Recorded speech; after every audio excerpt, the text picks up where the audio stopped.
So the ideal would be avoiding jobs that force you to do a lot of desk work.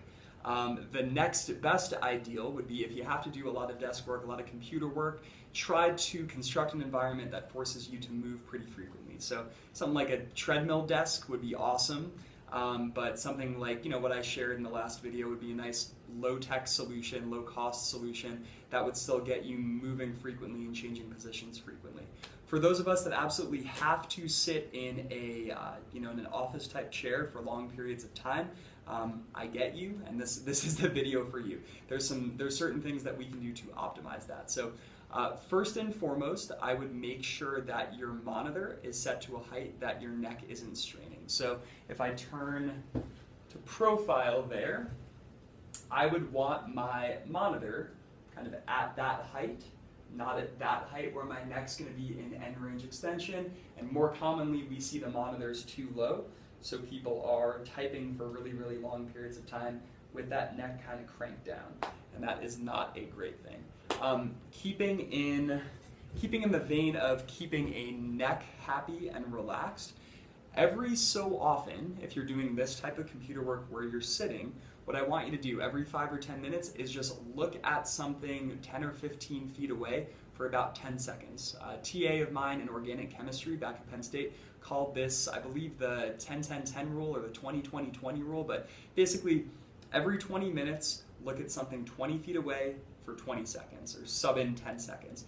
The idea here is that when we intently focus visually on something for 5, 10, 30, 60, 90 minutes, that actually starts a neurological cascade that tones up things like a jaw, like a neck, and it makes it really, really hard to leave that toned up, very, very stable, very fixated state. So as often as possible, try to get out of that state. The other thing in that regard would be, as often as you can, try to be aware of the peripheral space around you. So I've had patients put something like a sticky note on either side of the monitor just so that they're aware of their periphery, get them out of that hard visual fixated state. You can try that at home. Stare at something really, really intently for about 20 seconds. I know I feel my jaw kick on, I feel my neck kick on. It feels not so great. So as often as possible, get out of that state. Other simple things for if you're sitting in a chair for a really long period of time. This is a great chair for this video because it's actually a really, really bad chair for me. But ideally, you'd want armrests that come up high enough that your arms are supported so that you don't have to use your neck all day long to support the weight of your arms. So I'd want arms supported. I'd also want both feet flat on the ground with my mid-back in contact with the back of the chair. If you're going to be sitting for a long period of time, I don't need you to worry about using your hip flexors to pull you forward and sit really, really, really upright. That is a recipe for a really stiff, rigid thoracic spine. I think the only other thing I mentioned in the video is rib cage and mid-back position. So this would be the key part of your mid-back. If you put a hand there, you should be able to breathe in, breathe out,